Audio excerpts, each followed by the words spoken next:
in Indiana. She looked at me and she said, very angry and very low, she said, "I gave them a good boy, and they sent me back a murderer." And you know, you hear those stories, and I'm right there. It's a moment you'll never forget, and no matter how much I write about it, I still think about it. And we're just hearing it today, all day, again and again. And the bottom line is, this is what war is. Seymour Hersh, what about Larry Colburn? What about the guys who came down in the helicopter to try to stop this? They did try to stop it. They jeopardized their career. They actually drew their weapons, which was quite amazing.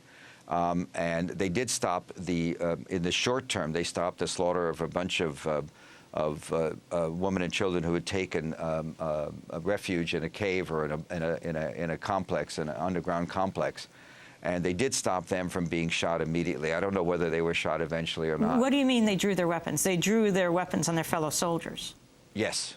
The machine gunners turned, he was a door gunner, machine gun in a chopper. And they pointed them at their fellow soldiers, absolutely. Other soldiers in the unit, I think there were about 80 guys that went in, and I think I must have, in the next 6 months, talked to 50 or 60 of them. And there was a racial distinction that was interesting. I don't know.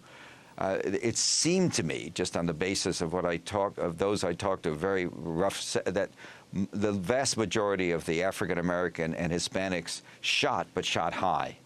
It was just, you know, it was the white boys' deal, they thought. They were afraid not to shoot because they were afraid of getting a bullet from their fellow soldiers if they did not shoot. So they shot. And so you did have occasions. There was differentiation. Not everybody was an automat like Meadlow and shot every time an officer asked him to. There was distinctions. And Coburn and Thompson and the others, but they were waved off. Everybody was exceedingly angry at Thompson. When he got back, he was chewed out, you know, for being unprofessional, et cetera, et cetera. And Thompson, at one point, took a medal that talked about his bravery. It was sort of like he did do it. He was sorry he did it later. It was complicated because those who behaved correctly were the ones who were in the wrong in terms of what was going on that day. Seymour Hersh, Gareth Porter did a piece at antiwar.com, My Lai probe hid policy that led to massacre. The whole issue of this being described as some kind of rogue operation that had no official sanction. And he said for decades it was accepted that the massacre by Army troops was a violation of official policy directives. That the conclusion reached in the most definitive account of the My Lai Massacre, the final report by General William Peers, who investigated the question of responsibility in 69 and 70 for the Army. Documentary evidence from U.S. Army archives shows, however, Peers' report misrepresented a key directive from the top commander in Vietnam, General William Westmoreland, describing it as a calling for a blanket policy of humane treatment of civilians. Gareth Porter says the directive made it clear the U.S. military command's policy was to consider the civilian population in long-term communist base areas as the enemy, which could be subjected to the same treatment as communist military personnel. The Peers report description, which avoided quoting directly from the document, effectively covered up the actual intention of the command's policy toward non-combatants in places in My Lai. Directive 525.3 is not the only piece of evidence pointing to a military command policy of treating non-combatants in Viet Cong base areas as subject to indiscriminate violence. In his own memoir, General Westmoreland himself wrote, once the free fire zones were established, anybody who remained had to be considered an enemy combatant, and operations in those areas could be conducted without fear of civilian casualties. Your response?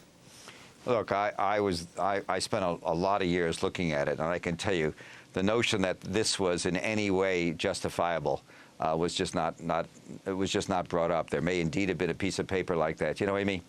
I can tell you that when I was doing the Abu Ghraib stuff in the New Yorker 3 or 4 years ago, afterwards there was all this talk about Army regulations, about what's right and wrong, and I can tell you that when I learned about Abu Ghraib 5 or 6 months before I could write about it, just because you had to get evidence.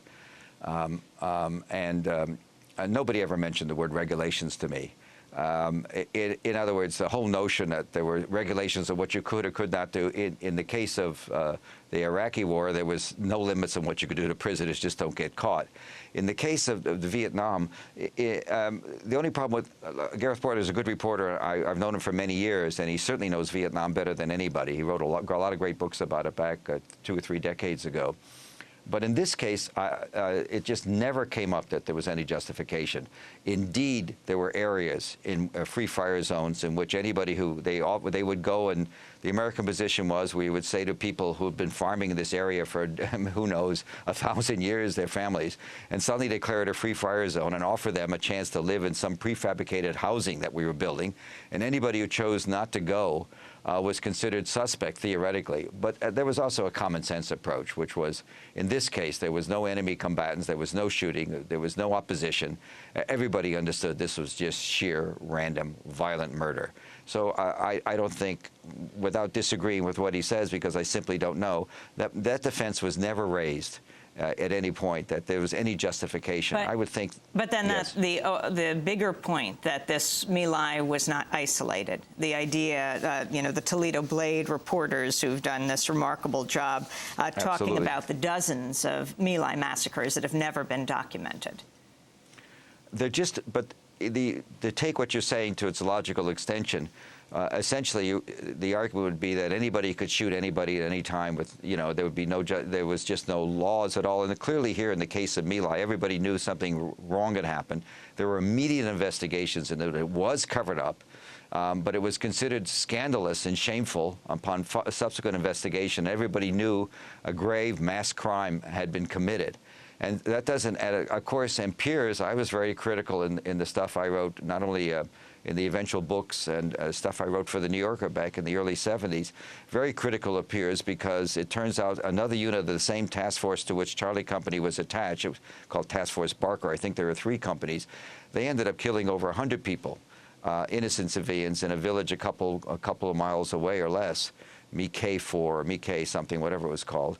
And so clearly you had a pattern of very wild, indiscriminate fire, like we just heard in the winter in your earlier broadcasts, soldiers just shooting randomly at cars.